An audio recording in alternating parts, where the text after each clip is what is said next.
Good afternoon, ladies and gentlemen, and welcome to another segment of Asaph Cafe. I am your host, Asaph Adonai, and affectionately, on my left, our aging rocker Emmett, who's returned. It's noon, and through the magic of green screen technology, we are on Land of the Giants. Yep. We're on the actual planet that the little people are on, and we'll get into detail about that. And then I also want to talk about the one and only Cher. I don't know if that'll show up on camera, but I'll get up closer there. You want to start us off? Yes. Heavenly Father, bless our food and our time together. In Jesus' name. Amen. So, anyway, let's talk about the history of for the television audience. In the 60s, there was a show called Land of the Giants. That was part of the Irwin Allen movies. Voice at the Bottom of the Sea. Yep. Lost in Space. And of course, Land of the Giants, and then there was the Time Tunnel. Yeah. But today we're focusing on Land of the Giants. And basically, for those in the television audience that are not familiar with Land of the Giants, there was a ship called the Spindrift. And the Spindrift was on its way to London. And on its way to London through space, it went through this like cloud in space. And they wound up on this planet, Land of the Giants, where everything is 12 times the size of normal people. So when they first crashed on this planet, they didn't know they were on this planet. And if you look at the screen, Commander Fitzhugh and Barry, the boy, with his dog Chipper, they were looking around. All of a sudden, this big cat comes out. And the cat was about to go after him. And Fitzhugh had stolen $1 million for real. So the authorities were waiting for him in London, but they never made it to London. And Fitzhugh has this briefcase with this cash, $1 million cash. So this giant cat, when he growls at him, he takes his paw and he swings at Fitzhugh, which knocks the briefcase out of his hand and makes the money spill. It's like, my money, my money. And you know, when you watch that, he wants to go and get his money, and I'm thinking, you better get out of there. There's a giant cat about to devour you. You're up there worried about $1 million. Yeah. It's like that old story when they tell you when you're in danger, get out. And how many people would try to go back into danger to fix it? So Fitzhugh's like wants to get his money, but he sees that big giant cat, so he runs away from the cat, and the boy runs. They run back to the ship, and Fitzhugh says, "We got to get out of here. That thing is after us." And one of the captains, there's two captains in the, one captain and one co-captain. So the co-captain says, "Fitzhugh, there's still some of our crew out there." And so the co-captain, Captain Erickson, he pushes the button to open the door of the ship, and he sees that big cat waiting for him. And so he shuts the door, right? And then the cat's trying to get inside the spaceship to get the people, and he's like knocking the ship all over. Just a pretty intense scene. So, you know, they announced that Alf is going to be on television here. That's wonderful. The entire series, starting a couple of weeks from now, like in summer or something. Wonderful. And that was such a fun show. I loved Alf. Yeah.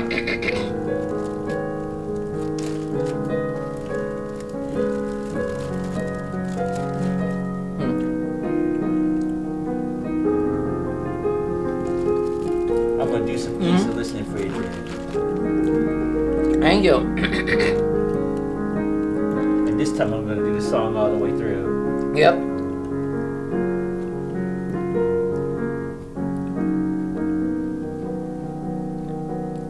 This is such a neat song.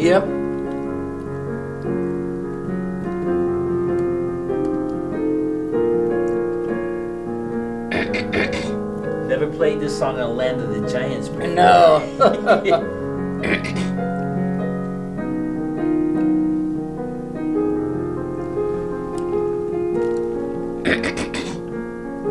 They've already started the series of the Time Tunnel again. Oh, good.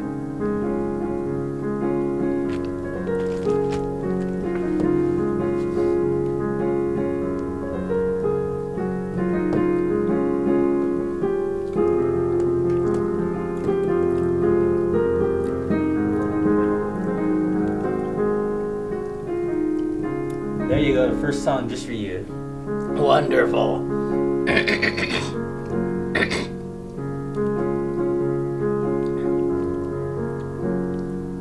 that's the entire song all the way through. Wonderful. So I had a lot of fun at the MCAT. Oh, wasn't that wonderful? Birthday. Yeah, MCAT just celebrated their 27th birthday recently. And I had the honor of playing for that. But what was really fun was watching like Joel and everybody at work, behind the scenes and outside and inside, and it was fun. It was fun, all the pictures that were taken, and just the general public going in and out of the art gallery and outside walking across. It was just such a neat party. It was. Too bad we got rained out about an hour and a half into it. Yeah. But it was fun.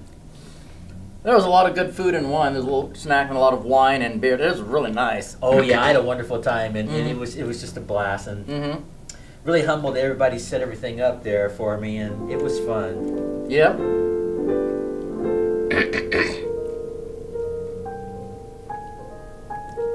Oh yeah, it was wonderful.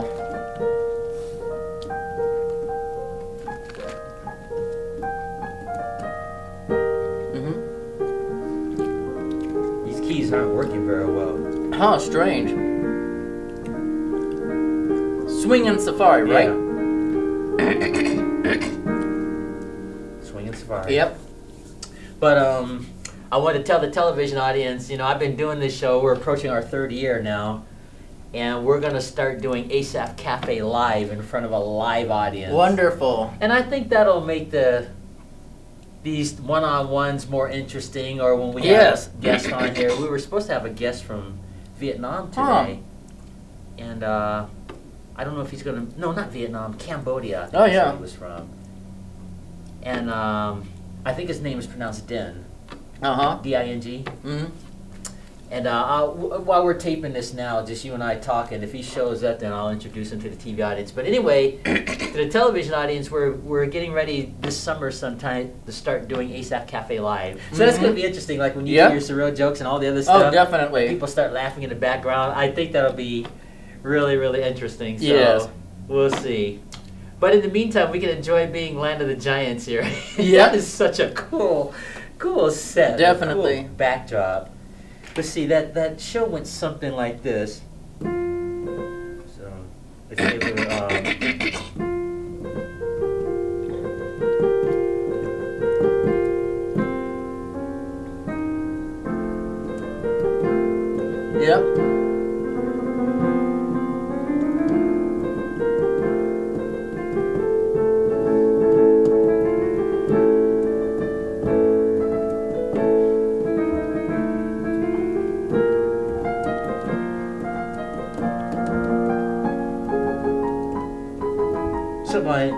That's wonderful. Something like that. That's great.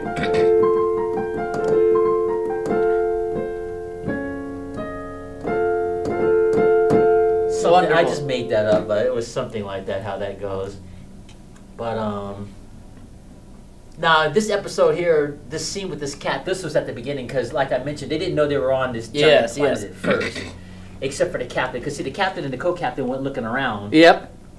Because when they were landing, you know, normally you'll hear from like the airport and everything for the pilots to land, and there was no signal coming in, so they just took a chance landing. And then the captain went looking around. They almost got run over by this giant car at the beginning. And then they heard these big giant footsteps, and this big giant boy, boom, boom, boom, comes walking toward them. And so they run into the ship. Everybody strap in, we're taking off. So they tried to take off, and this boy picks up the ship, and they had this really intense music, and he's shaking the ship like this, and he's peeking in, and they're like freaking out on the inside, and so they turn the engines on, and then the ship shoots away from the little boy. They're like 5,000 feet up in the air, and there's still buildings all around, so they knew they were in trouble, and then they didn't have the fuel to go back into space, so they had to take a second chance landing, and that's how the series started. And then some of the passengers didn't believe they were on a planet with giants. And so this is when Commander Fitchu sneaks off the ship because he's stolen that money and finds out that the captain was telling the truth, and then the crew finds out. And then one thing, in this episode here, one thing led to another. First was this giant cat, and then the captain goes looking around. Gets attacked by giant spiders. Like these real big spiders the size of a building.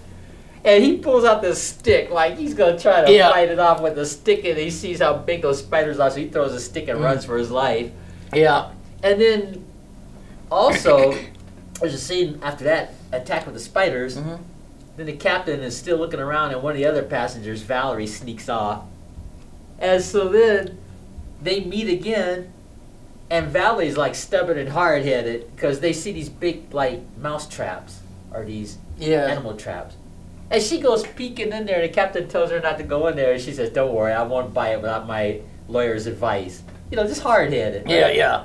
So she goes into that mouse trap, and the captain goes in after her and says, "Didn't I tell you not to go in here?" All of a sudden, boom, the door closes, and they're trapped in there. The captain's trying to break the barbed wire to get him out of there. All of a sudden, this big giant comes. Well, I mean, this really huge giant, you know, to grab his traps, and he doesn't know that the little people are in there. So he just picks up all his little traps for the day, and he takes them home. His wife is there waiting, and it just gets more intense because there's two little people trapped in that giant house. And they have a scene where they get out of the little trap, and they're hiding behind this glass bottle, and this giant reaches for one of his little bottles. They were doing an experiment there, and the little people are hiding there, and you see this big giant head, but he doesn't see him. And it just gets more intense, and so then the co-captain and one of the passengers goes to try to rescue the captain and Valerie. And of course the episode gets more intense because they go to the house where the giant's at. They climb up this big table, and the captain and Valerie are strapped in. Tape, you know, just tape. And the giants are poking them with this giant pencil. So one of the other little people, Mark, he's like this scientist, you know, really brilliant mind. He sets a diversion while the co-captain climbs up to try to rescue his two friends. And so what Mark does is he takes this razor blade, this big giant razor blade, and he hits this gas line, which causes an explosion in the house. So the giants are coughing. And then they go in there, and the co-captain, Captain Erickson, gets Captain Burton and Valerie out, you know, from being strapped in. They climb down.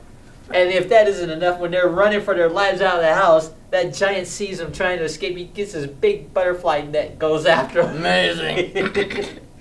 And then, when the little people get outside, they're running for their lives, and here comes this giant with this net. And he goes and swings, and he gets the co-captain inside the big giant net. And then all of a sudden, Fitzhugh had this little gun that he wasn't supposed to have. And so he and the boy, and when the stewardess lady, I can't think of her name right now, Betty's her name. They're going, "We got to do something. The co-captain's in trouble. There's this giant." And Fitzhugh takes that gun with his little boy self. He's all scared. He shoots it, and they stun the giant in the leg, which gives them the chance to get Captain Erickson out of the net. And they go on this little like drain pipe, and this giant's like, "Come back." And then he reaches his hand in to try to grab the people, and Fitzhugh takes that gun and shoots the hand. Just trying to get that hand off of him. So it was pretty intense. So they all of them go through that drain pipe, right? They get away from that giant. And then all of a sudden they're like relaxed and and all of a sudden this big dog comes after him. It's like this, I mean, it's like this big boxer dog. So Valerie and Betty and the boy and you know, they hide in this egg carton, right? This big giant egg carton, and the dog's like trying to get him. And so Fitzhugh hides in this little like gopher hole. He sees that dog, and so the main captain, Captain Burton, takes like this. It's like this kerosene, this big giant kerosene ball, and he takes his jacket and dips it in there. Throws it at the dog, they light it up, and it explodes and scares the dog off. So that was pretty much the beginning episode. And then every week they have to deal with people, giant people, and stuff like that. So it was just pretty intense. Definitely.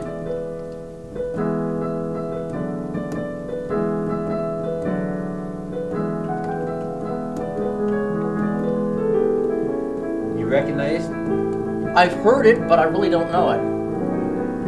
Was it a Cher song? No.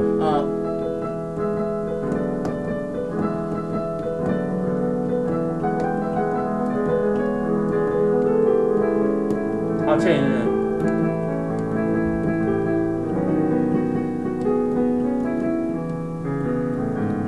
That's called Heartbreak Hotel Interesting. by Elvis. Oh yeah. You recognize it now? Vaguely. I never cared for Elvis. Yeah.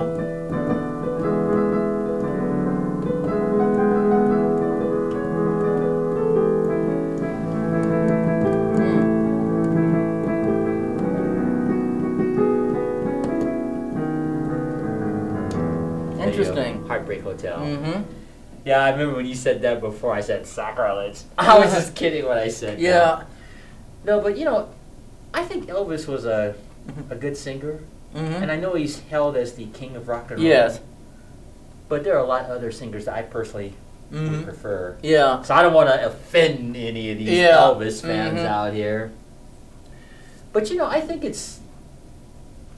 I don't think it's wrong, but I think you should be careful. When they put these people on a pedestal and idolize them to the point that, like, you can't say, "Oh, I don't like to listen to the music of Elvis," because then it gets to the point where you have to be sensitive. They put all these groups like the Beatles so high on this, like, plane. Mm-hmm.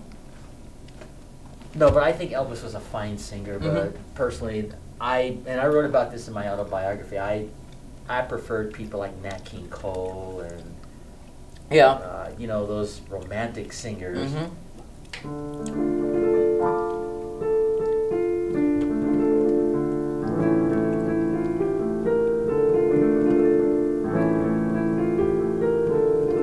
Well, I did a nice thing.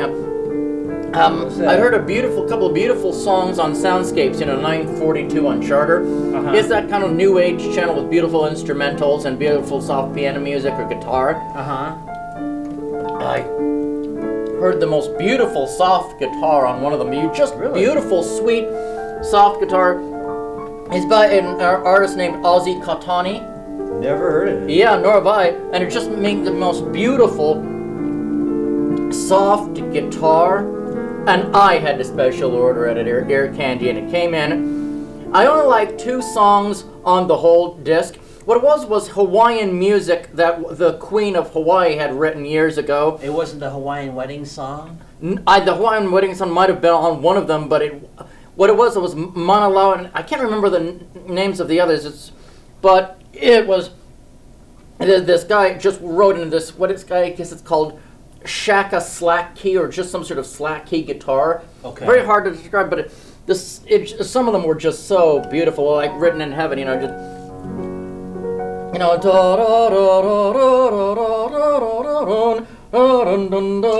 That's not even how the song goes. I don't recognize it, but you said you heard those songs and yes. it? Okay. Yeah.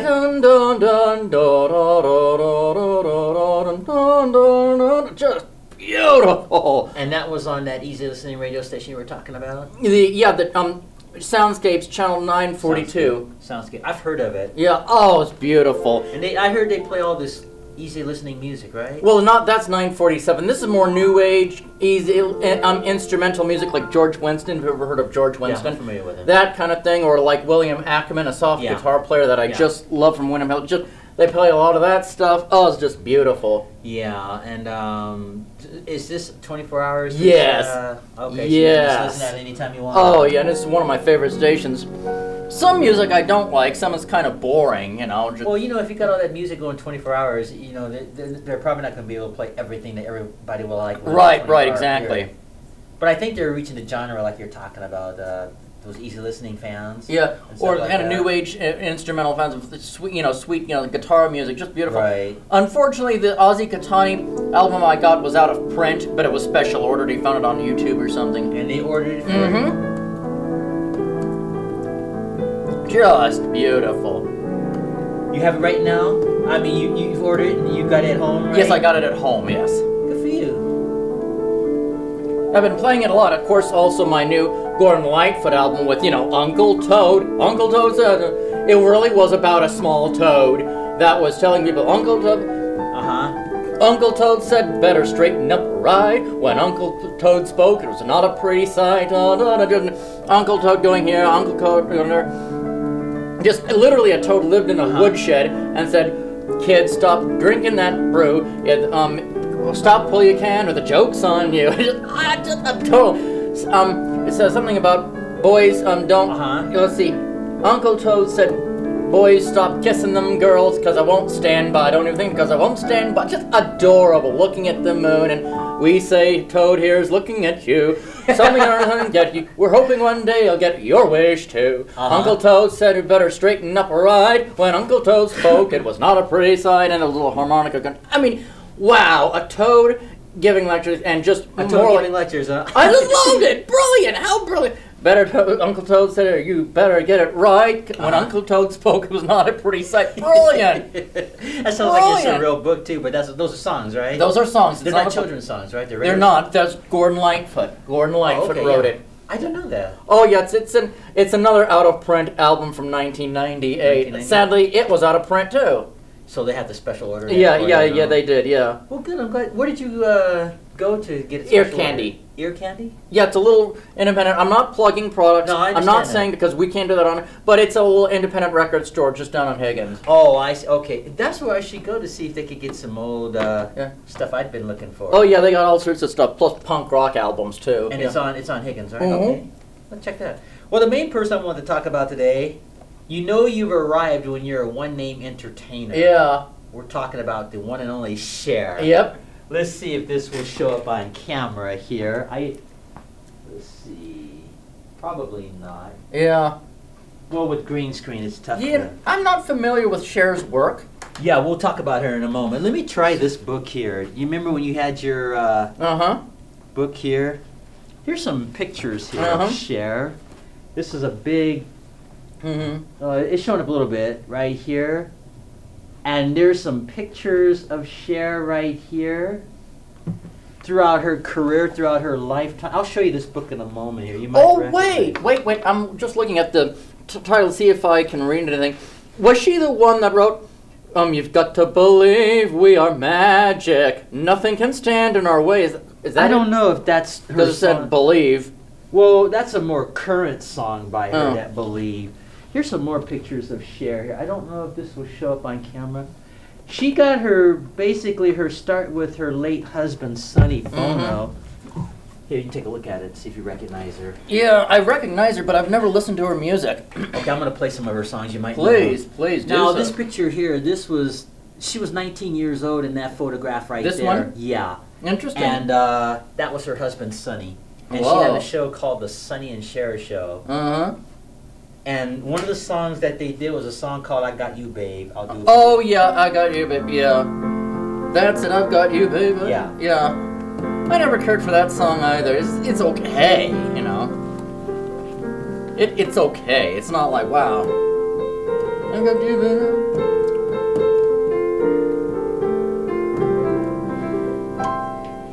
You, babe, I got you. Yeah, it's okay.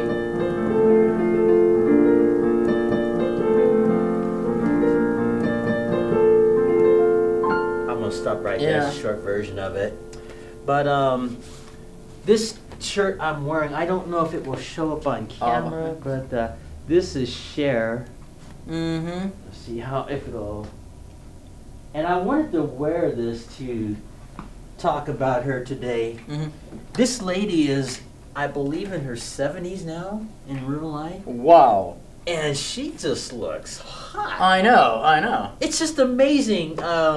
Some people are just blessed with beauty, and Cher was very much one of those people. Like when you look at her films, and you look at I didn't even show her early works. Didn't even know she made any films.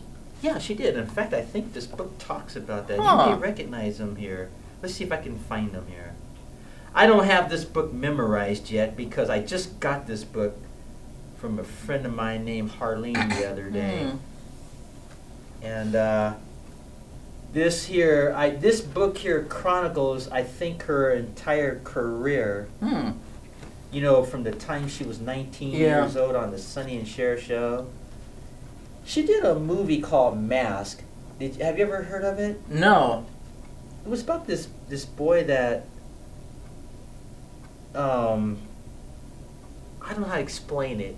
He didn't look like your traditional kid. He had some physical disabilities. Oh, was that Mask? Was that the one where it was the bones grow too much in your face and you look like you have a mask? I remember that one. Yeah, he just didn't look like your traditional teenage I remember boy, that. but he was popular when the kids got to know him, and Cher played the mom. Yeah, now I remember. Yeah, he finally died in that movie, didn't he? I think he did, if I remember. Yeah, I remember. I saw it a couple of times. But that was one of her movies, and of course I don't have this book memorized, so I can't list all of her films. But she did a lot of movies, and of course her singing. She best known for her singing.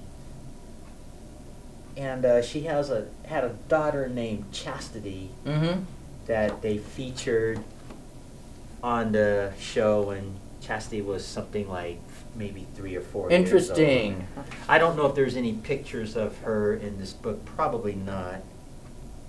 But it takes here's a video. I assume this video came with this book. Now, I already had this video, so this book and this T-shirt was given to me.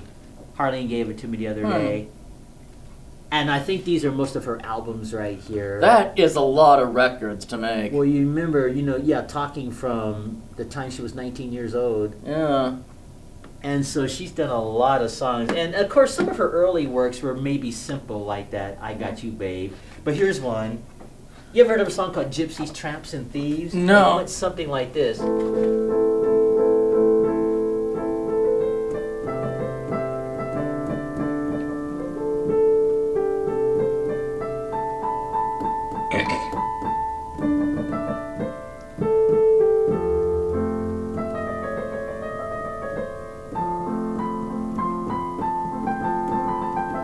Don't know it. No. Then again, Gordon Lightfoot has made a lot of albums too. Same with Neil Diamond. Something like that, yeah. But that was called Gypsies, Tramps, and Thieves. And oh gosh, this lady has done. Yeah. Well, you saw those albums here. Yeah. That's amazing that this lady could sing and make all those albums. And here's when she made the cover of Time magazine. Yeah. Glad Rags to Riches. I think if anybody was a rags to riches entertainer, it would probably be Cher. She's just left the world some interesting music. Yeah, interesting, yeah. And some of her performances are one of a kind. Yep. That's the way to put it. Like this here. Oh, yeah. I'm going to try to show this in the camera here. I don't know if this will show up. This was one of her performances here. I don't know if it will show. Cher. Interesting. Yeah, Cher might be able to make that cat calm down, you know, singing. Yeah. If Cher were on that planet there with the land of the giants. Yeah. But there's no question, she is just such a stunning lady.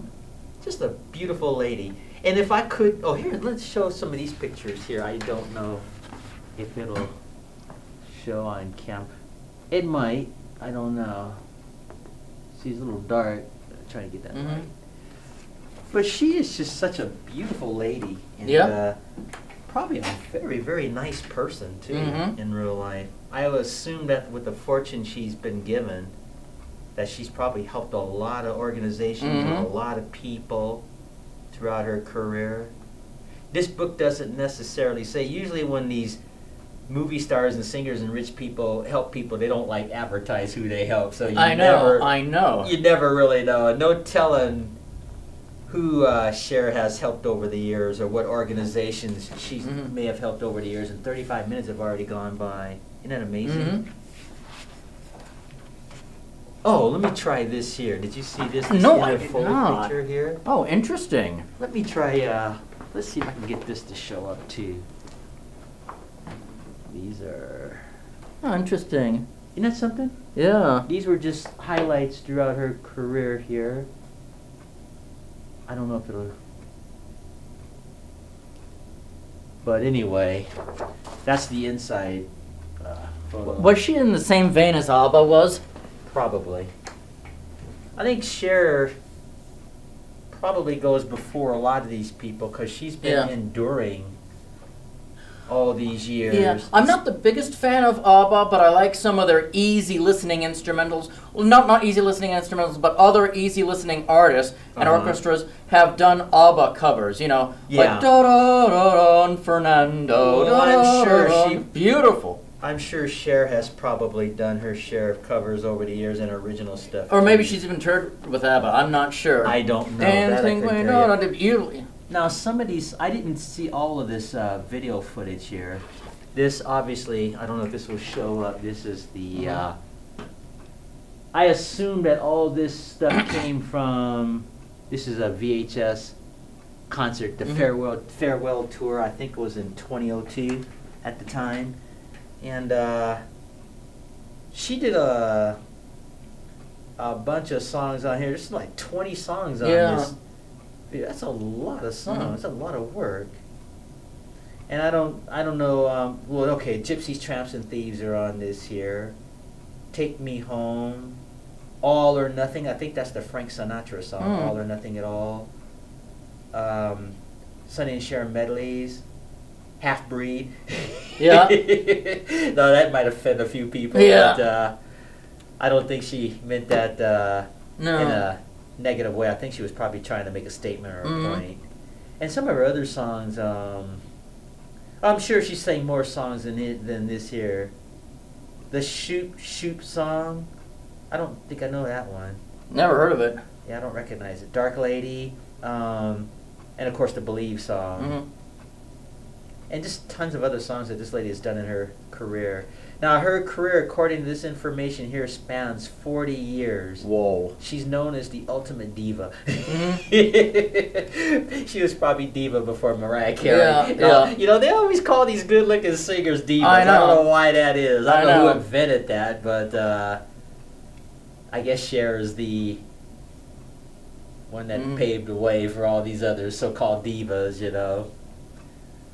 And it's amazing. Her voice is just still going strong. Yep. At this point in her life. And like I stated, no telling how many wonderful things that this lady has done throughout her career on the behalf of organizations and people.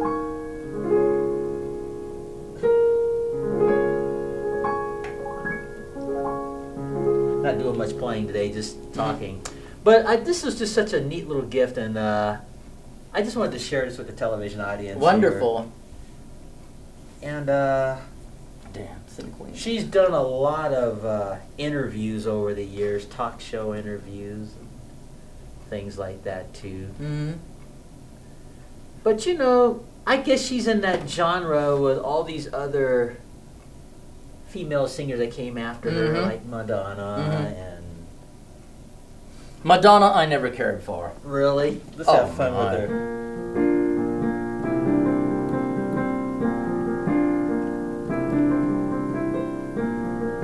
See if you know the song.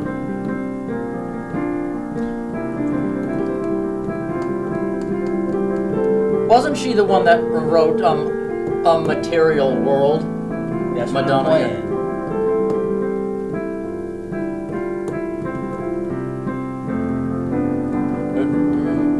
And I am a material girl. I couldn't stand the lyrics. I know.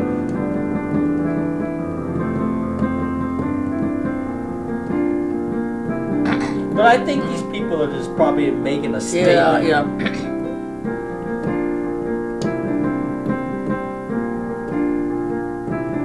Yeah, Material Girl. The one song I hate, I don't know if it was a Madonna song or something, I heard it a couple of times.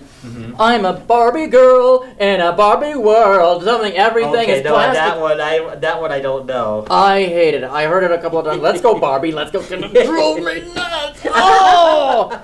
Such an irritating song. Well, whoever the singer is of that song, if they ever see this show, they'll look at you and probably chuckle. Who knows? Yeah. Ugh. But, Cher is just, you know you've arrived when you just say your first name. Yeah. Everybody knows who you are. Yeah. Cher is one of those people. Pretty flamboyant lady. Reminds me of Liberace with some of her costumes. Yeah. And I have seen some of her performances, not a lot, over the years, and they're pretty amusing, actually. And of course, guys are probably fanning themselves. I don't know. But, hey, I guess if you're a singer, that's the way to go, is to have elaborate shows. Yeah. Smoke. Why do all the performers always have smoke? I don't know rising why. up, they have. I guess maybe that's the thing to do if you're a singer, to have smoke in the background, explosions and smoke and everything else. Changing the subject from Cher. Do you know Johnny Mathis, right? The African American singer. No, I don't. He did that song. Chances are it went something like this. Yes, I've heard that song. Oh yes.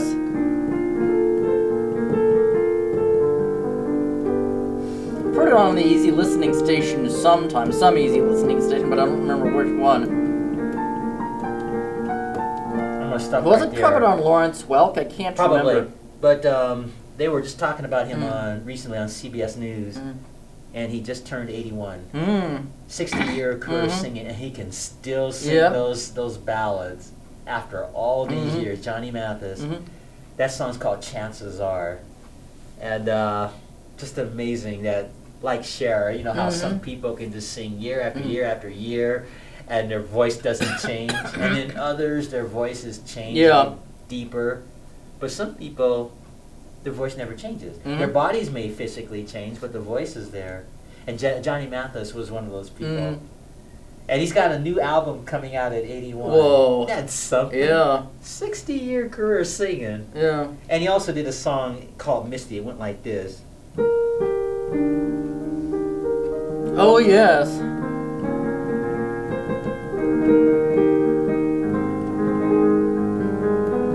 think that was covered on Lawrence Welk, too, yeah.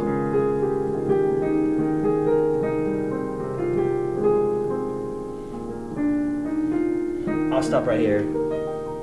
Yeah, that's called Misty. That was Johnny Mathis, too. And he did a lot of other fun songs and so on. But it's just amazing that people like he can sing year after year. And one of the things they talked about on the show, he's kind of light-skinned complexion African-American fella. And, we talked about this like in the 50s and 60s. If you're an African-American singer, you could sing at a hotel, but they would make you go into the back of the hotel, or they'd make you sleep somewhere else. Yeah. And, Sinatra was instrumental in putting a stop to that. Good. NAACP also put a end to that.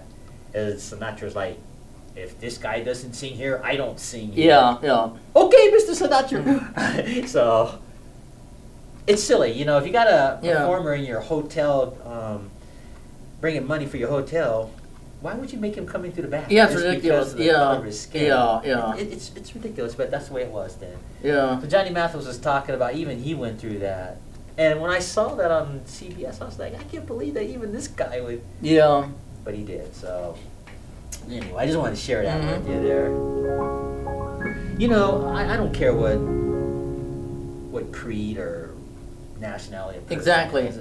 That shouldn't matter. Exactly. And I think I said this before. 1 John says, how can you say you love God who you've never seen, and yet hate your brother who you have seen? Think about that. You don't know what God looks like. I mean, I know God doesn't have a body in the sense of like us at the moment, except for when Jesus was here. Right. But, God might be like this big, and I'm going to say disrespectful, like this big eyeball. Like that Charlton Heston cartoon. Did you ever see that Bible cartoon? No, I never did. They had this, they were talking about creation. And at the very beginning, Charlton Heston says, I have a friend named Simon. Simon's this cartoon character. It says, we're going to go back in time. We're going to go back to the creation. And Simon's going to tell the story, right? So Charlton Heston sends Simon back in time. This is cool. Back in time to before creation started. And so all of a sudden, Simon's in this black. Everything is just black, right? And his voice says, let there be light. Ding! All of a sudden, there's this light, right? And so Simon's like witnessing all this, and then it tells the creation story, the universe, the stars, and the earth being created. So Simon gets to watch God speak all this into existence. Now, at first, you don't see God at all. It's just Simon out there floating in space, and he sees the earth. And so then Simon's on the earth and he's looking around, right? And all of a sudden, there's Adam walking by himself. There's a bunch of animals, and Simon's off to the background just watching all this, right? Because Adam can't see him because he's like gone back in time, right? So, and it was pretty accurate too. So while you're watching this creation, you hear the Bible verses, and God said such and such, spoke this into existence. And so Simon's watching all of this, and then all of a sudden, there's this depiction of God, and it's like this big, giant eyeball in the sky with these little rays around the eye like the sun. You know how they draw the sun with those stripes? And that was supposed to depict God. And so God is like talking to Adam, saying, Adam, I am God. I made you. I put you in this garden. I see these animals here. I made these animals, and I want you to give them names, which the Bible does say that. He named all the animals. And so every day, God would show up in the sky, and Adam and God would be talking, right? All of a sudden, God's like, what's the matter, Adam? Well, I'm kind of bored. There's no one here to talk to besides these animals. So, of course, and they take a little artistic. Oh, yeah. It's a cartoon. So, Lord puts Adam to sleep, creates Eve. Oh, thank you, God. Now I have a companion I can talk to besides just the animals who can't really talk to me anyway. So, Simon gets to witness all that. It was pretty cool. But see, where I'm going with this, with that verse in 1 John, now, that was just an eyeball that's supposed to depict God. You don't see any teeth, you don't see any mouth, you just see a big eyeball with rays over it. And so, we don't know what God looks like for real.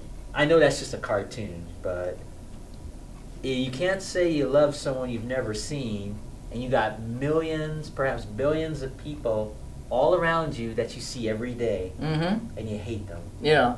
So I think that verse in 1 John is pretty cool. Yeah. It's a cool verse, and we got 15 minutes left. See how 45 minutes have gone by? But that if you ever get to see it, they're Charlton Heston reads cartoons. And they tell all the Old Testament stories in these cartoons. They're pretty cool. And they cover the New Testament stories like the crucifixion and things like that. It's fun. Another thing that's cool, Charlton Heston reading the Bible. Have you ever? No, I haven't. Yeah, well, a lot of the movie stars are reading the Bible, like Johnny Cash and Stacy Keach, the actor on the Mike Hammer Detective series. What is it? James Earl Jones, the actor that played Darth Vader. Oh yeah, reading the Bible. Interesting. Yeah, he's got that. I'm your father, Luke Skywalker. That Darth Vader voice, reading the New Testament. It's pretty cool, actually. Because if you're into Star Wars or something, and then you have the actor reading it with that voice, that's going to draw people to the Bible. It is. It would. Yes. And I remember when I first heard it, I was thinking, "Oh, this is like creepy, Darth Vader reading the Bible." Know. But then you have to remember that James Earl Jones is an actor. Yes.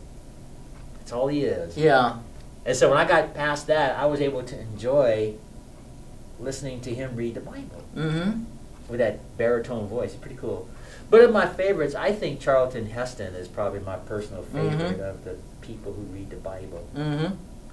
Because, Charlton Heston himself is an actor who played Moses in the movie. And so when he talks about Moses in the Old Testament, it just adds something to it because he played the character. So yeah, you can look it up. I think they've got it on YouTube. Charlton Heston reads the Bible. Yeah, I have like these cassettes at home and VHS like the Cher here, VHS Charlton Heston. And what's interesting is when he's reading the Bible, he's got this huge Bible about this big. And it's on a podium, and they shot it at the Bethlehem Auditorium in Israel for real. That's where that was shot. So they have like this backdrop, this background where, like little candles and things. And it looks like the Colosseum where he's standing, like this empty Colosseum where Mr. Heston is. And he just walks out, in the beginning, God created the heaven and the earth. He's got that distinctive voice. And it's just so cool watching this on video. And of course, even though this big giant Bible's in front of him, he's not even really reading because he's got it memorized. Because actors, that's what they do. They memorize stuff. So he's like quoting, reading the whole Bible, and it's really cool. It's really cool. And then when they have this creation, when it says "Let there be light," you hear this music, da-da! These little fanfare trumpets, and all of a sudden light shows up in the universe, and it's pretty cool. Now they don't preach the gospel or anything like that. It's just reading the Bible. And everybody may have a preference. Some people might like Johnny Cash because he had that distinctive voice too, and his version of the Bible is pretty cool. So, but yeah, I like Charlton Heston reads the Bible. Yeah. So everything's going all right with you? We got about 10 minutes left. Yeah. Cool. Yeah, I've been taking my allergy shots. I've been going for allergy shots, Yeah, well, like I said, I put you on that prayer program, Thanks. YNOP Radio, and they prayed for you over the air. So Thanks. I hope you're feeling better. Yeah, it's on and off, especially with the realize pellets. that, yeah. It's interesting when you go in for allergy shots, they're really not that bad. They're only about this big. It's just at a certain clinic in town that feels like a pinch, but it really doesn't hurt that much. And then what you do is you wait for 30 minutes in the lobby. Sometimes I buy a little cappuccino at Albertsons, or a little cream type cappuccino, just cheap. I take it with me, and after my allergy shots, you wait for 30 minutes. So they want to monitor you just to make sure you don't have a bad reaction to the shot. Yeah. And there's the newspaper, maybe magazines to read, and then they dismiss you. But they won't not give you an allergy shot if you're having an allergy attack. So you have to be clear of that, right? Yeah, because if they do that, they say it could be dangerous because it could give you an anaphylactic reaction. If you're having coughing, having an allergy attack, and it's just too much. What they do with the allergy shots, they kind of try to immunize. They put in these serums. The ingredients or elements that you're allergic to, like grass pollen or whatever, so you can build up a tolerance for it, immunity in a sense. It's very interesting. But yeah, if you're having an allergy attack or a bad allergy day, you can't come in. It's interesting. I see. Yeah, that's just a nice little clinic. It's just Cool. Well, I'm glad you're coming along here. Yeah. So. Well, when you have an allergy attack, like a bad one, where you're coughing, blowing your nose, going, and coughing, you can't even do anything. Sometimes I've just had to cough away with I haven't been able to take my antihistamines because I'm coughing so bad. So it's just phlegm that comes up? Is that what it it's is? Post-nasal drip. Oh, I see. Post-nasal drip, it goes into your throat, and your lungs feel like you have a throat Oh, it's terrible. Yeah, well, they are terrible. You were praying for that morning. Thanks. Yeah, they do that every day, Monday through Friday. They have a 2-minute prayer over the radio. And wonderful. People call in with their prayer requests. Sometimes they get a lot of prayer requests, and sometimes they just get 1 or 2. Yeah. So when they get 1 or 2, they'll pray for the person, and they just pray general prayers like, God blessing network or people listening, stuff like that. Yeah. But they get specific, though, when it's prayer requests. So when they prayed for you that morning, they mentioned your allergies by name. Wonderful. Now, they don't mention people's names, but they said there's a young man, and he's suffering with allergy issues and has been hospitalized and has to take shots and what have you. They mention all of that. So wonderful. Prayed for I think it was healing and blessings and things like that. Wonderful. For your allergies. Yeah. And I was listening that morning, so I was on my knees in front of the radio praying for you too. And it was just cool. Yeah, thanks. Yeah, I haven't been hospitalized since I had pneumonia in 1998. That's when I was hospitalized, yeah. Well, I don't know. I mentioned that because I just assumed you were hospitalized over somewhere in your life. Yeah, it was. It wasn't for the allergies. I wasn't having allergies in 1998, but I was up in community medical center because I had severe streptococcal pneumonia, almost killed me. Oh. Okay. That is bad. Maybe that's what I don't know, but yeah. Anyway, the point is you were praying for it. I didn't know you had that other ailment there. Wow, you never. I don't remember you telling me that story. Yeah, that was years ago. I don't know. There was a bad pneumonia attack going in town. Even young people, healthy young people, were getting sick from it, and there were a lot of hospitalizations. I learned that at the emergency room when I went to community. One of my parents took me there, and relatives, and I also learned it from someone at church that there was so much of that pneumonia going around, just striking. Plus, I was getting really stressed out because they're trying to take me off the Social Security and that kind of thing. Why do that? Well, they have a review to see if you're disabled, and this was part of Bill Clinton's, I'm not trying to get political, but Bill Clinton's welfare to work. They just started trying to take everybody off Social Security and have them go through reviews and everything. And it was even just terrible, really, really disabled people. It was really terrible. So I was so stressed out, I think my immune system was weakened. But the thing is, with pneumonia, you just have all this water filling your lungs. You can't breathe. You feel like you cannot breathe. And it's like being drowned. I had a high fever, and I just had muscle pains or this sick feeling like I was poisoned. No matter how I moved, I couldn't get relieved, and I was so weak. Just to use the restroom, like from here to the door, was just like this quest, this adventure, because I was so exhausted I couldn't even go, because I'd already used the restroom. I was just later. It was terrible. They had me on IVs and oxygen and everything. They saved my life. Yeah, I was there for 3.5 days. It was something else. Well, maybe that healing will come since they prayed. You know, I believe in the power of prayer. Same here. Same here. And that's wonderful. Thank you. See, yeah. Well, like I said, I can't. You don't have to. Don't thank me. It's just the Lord, and I just put your name on there, and we'll see. But they were very specific about the prayer that they prayed for you that morning. And I hadn't seen you to tell you that they specifically. That's wonderful. Thank you. Yeah, and you know it's always cool when someone says they're praying for you. Yeah. You know? There's a comfort in that. You know. There very much is. I feel safe. There's really comfort in Exactly. that. And you never know, healings could come. I mean, they pray, like people have cancer issues and stuff, and they pray for their healing. Yep. And we're not talking this charismatic supernatural stuff. Just honest. Direct prayers and things like that. Yes. And that's all it is. Just prayer requests that people call in. Children call. Well, they may have children call in. They may have teenagers call in, and you know whatever their requests are. Wonderful. It could be everything from divorce issues, restoration, to financial requests. Like someone might want to buy a house, for example, and they need guidance. Whatever. It's just a cool program. So wonderful. I listen to it every morning. And sometimes if I wake up, like before that 9:30, that's how I start my day off. Wonderful. Because I pretty much leave that radio station on 24 hours anyway. And oh, good. So I just turn it down at night and sleep.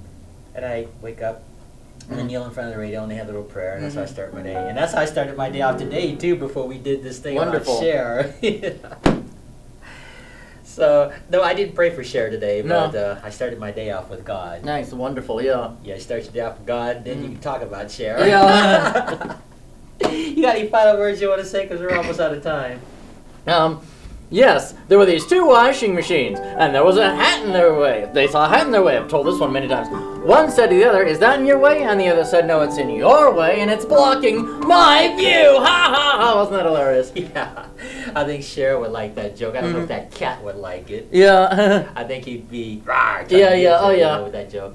No, those surreal jokes are fun, and when we start doing this cafe live, I'm looking forward to it. Oh, definitely. You'll have to bring your book again. Oh, I will.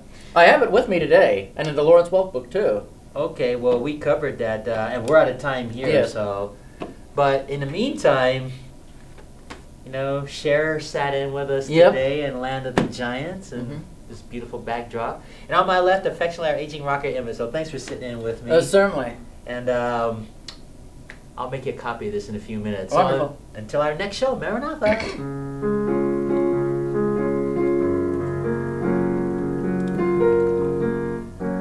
RC Cola, fascinating. Well, make yourself at home and I'll shut everything down. Oh.